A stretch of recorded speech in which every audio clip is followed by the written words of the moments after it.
জিনিসটা দেখছো, ওই যে বলছি তোর বাড়ির সামনে দেখবি হেগে দেবো, এক্ষুনি হেগে দেবো, আর বসে সত্যি করে কাপড় তুলে হেগে দিয়ে।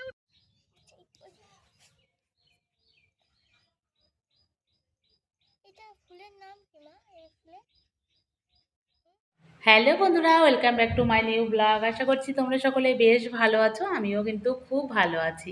তো আগের ভিডিওতে আমি তোমাদের সঙ্গে শেয়ার করেছি আমি বাপের বাড়িতে এসেছি। তো আমি কিন্তু এই ভিডিওটা দুপুর থেকে স্টার্ট করেছি। তো দুপুরবেলাতে কি কি রান্না হয়েছে চলো সেগুলো একবার তোমাদেরকে দেখিয়ে দিই। এখানে কিন্তু আমি খেতে দিয়ে দিয়েছি দুই মেয়েকে। তো চলো এখান থেকেই বলে দিচ্ছি কি কি রান্না হয়েছে। রান্না হয়েছে ভাত, হেলাঞ্চার তরকারি, আলু হেলাঞ্চা দিয়ে তরকারি হয়েছে, রয়েছে পোল্লা ভাজা, মাছ ভাজা, শসা, লেবু, রয়েছে মসুর ডাল, মাছের ঝোল আর আমের টক। সমস্ত রান্নাই কিন্তু বোন করেছে এই গরমের মধ্যে। বৌদি যেহেতু বাড়িতে নেই, হসপিটাল রয়েছে, বোনই কিন্তু সমস্ত রান্নাবান্না করেছে। আমি আবার এই দুজনাকে খেতে দিয়ে দিয়েছিলাম। তো দিয়ে বসে রয়েছি, প্রচণ্ড পরিমাণে গরম। আমি তো একটা স্ট্যান্ড পাখা, আবার ওপরে আর একটা পাখা চলছে, দুটো পাখাতেও মানে দেখতেই পেলে কি পরিমাণ ঘেমে গেছি। আর বাবা ওদিকে স্ট্যান্ড পাখার সামনে এসে বসেছে। গরমটাই এতটা পড়েছে কি বলবো।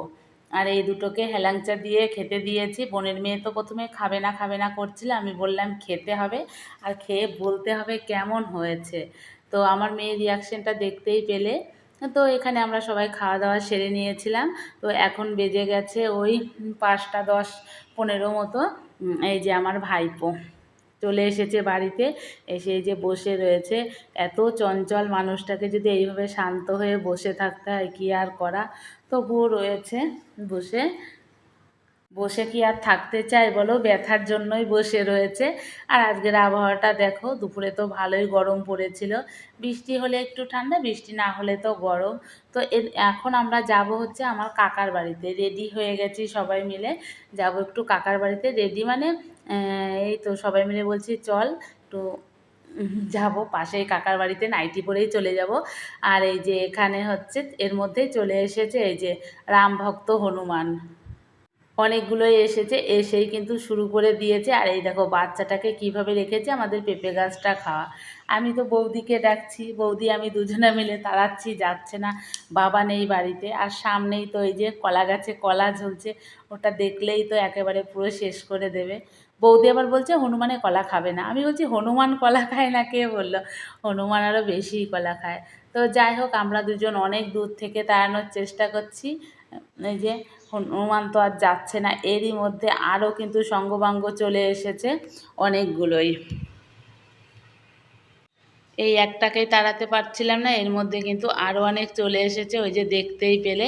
এরই মধ্যে আমাদের একটা মেসো এলো, এসে কিন্তু তাড়িয়ে দিয়েছে, বাবা যেহেতু বাড়িতে নেই। তো তারপরে আমরা সবাই মিলে চলে এসেছি কাকার বাড়িতে। কাকার বাড়িতে এসে দেখো কত সুন্দর ফুল গাছ রয়েছে, এত সুন্দর ফুল ফুটে রয়েছে। সব সময় দেখবে মাটির গাছ কিন্তু খুবই ভালো হয়। দেখো কত সুন্দর ফুল ফুটেছে, বেশ ভালো লাগছে কিন্তু দেখতে। মাটিতে গাছ, যে কোনো গাছ লাগাও না কেন, খুব সুন্দর হয় টবের থেকে, অনেকটা জায়গা পায় মাটিতে। তারপরে জলটাও সব সময় টানতে পারে, আর টবের মধ্যে ওইটুকু মাটি থাকে তো অত ভালো হয় না। আর দেখতে কি ভালো লাগছে দেখো, এত সুন্দর লাগছে না, অনেকটা জায়গা জুড়ে ছাড়িয়ে গেছে, বেশ ভালো লাগছে দেখতে। সবুজ সবুজ গাছের মধ্যে এরকম হলুদ হলুদ ফুল ফুটে রয়েছে, এক কথায় অসাধারণ লাগছে আমার, বেশ ভালোই লাগছে। তো যাই হোক, ফুল টুল দেখে এখানে চলে এসেছি একটু কাকাদের ঘরে ওয়েট মেশিনে ওয়েট করতে। তো দেখো আমি কতটা মুটু। তো যাই হোক, ওখানে ওয়েট টেট মাপার পরে চলে গেলাম আমরা মাঠে। তো বন্ধুরা, সবার প্রথমে দেখো মাঠটা কত সুন্দর, চারিদিকে ঘাস ঘাস আর ছেলেপেলে খেলছে। আর এদিকে আমরা বসেছি গল্পগুজব করার জন্য। আমরাও কিন্তু একটা টাইম ছোটোবেলাতে মাঠে খেলতাম, এই মাঠে বেশ ভালো লাগতো। যাই হোক, সেগুলো তো অতীত, কিন্তু বেশ ভালো লাগছে। আর মেয়ে দুটো এসেও কিন্তু খুব শান্তি পেয়েছে, যেহেতু এতটা খোলামেলা মাঠ তো পায় না। সত্যি কথা বলতে সারাদিন বাড়িতে এতটা পরিমাণে গরম ছিল, তারপরে মাঠে গিয়ে খুবই ভালো লাগছিল, মাঠে খুব হাওয়া ছিল।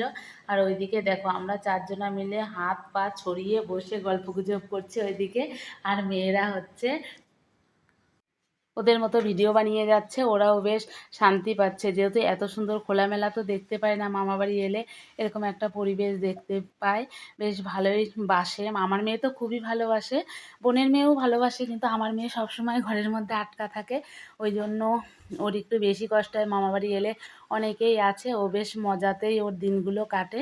আর এদিকে দেখো আমরা তিনজন এত সুন্দরভাবে গল্প গুজব করছি, কি জানি কার পরনিন্দা পরচর্চা হয়তো করছিলাম। যাই হোক, সবাই মিলে এখানে গল্পে এতটাই ব্যস্ত ছিলাম, বাড়ি আসতে আসতে কিন্তু বেজে গেছিলো 8:30। 8:30টার সময় বাড়ি চলে এসে এখানে বোন কিন্তু বানাচ্ছে হচ্ছে চিকেন পকোড়া, যেহেতু দাদার ছেলে একটু পিসিমণিদের হাতে চিকেন খেতে চেয়েছে। যাই হোক, 2-3 দিন একটু ঠিকঠাক করে খাওয়া দাওয়া ওর হয়নি, হসপিটাল ছিল, তোমরা তো আগের ভিডিওতে দেখেইছো। তো সেই কারণে যতই গরম হোক পিসিমণিদের এইটুকু তো করতেই হবে।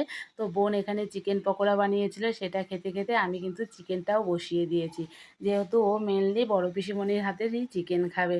যতই গরম হোক এগুলো তো করতেই হবে। আর এখানে দুপুরের ডাল ছিল, সেটাই আমি গরম করতে গরম করতে বসিয়েছি। তো এদিকে আমার চিকেনটাও কিন্তু হয়ে এসছে। তো আজকের ভিডিওটা তোমাদের কেমন লাগলো তোমরা কমেন্ট সেকশনে কমেন্ট করে জানিও। ভিডিওটা কেমন হয়েছে জানি না, কিন্তু বিকেলটা খুব সুন্দরভাবে কাটিয়েছি। তো চলো এরপরে আমরা খাওয়া দাওয়া করব। এদিকে চিকেনটা কিন্তু রেডি হয়ে গেছে। আজকের মতো ভিডিওটা আমি এই পর্যন্তই রাখবো। আমার ভিডিওটা যদি তোমাদের ভালো লাগে লাইক কমেন্ট শেয়ার করে আমার পাশে থেকো।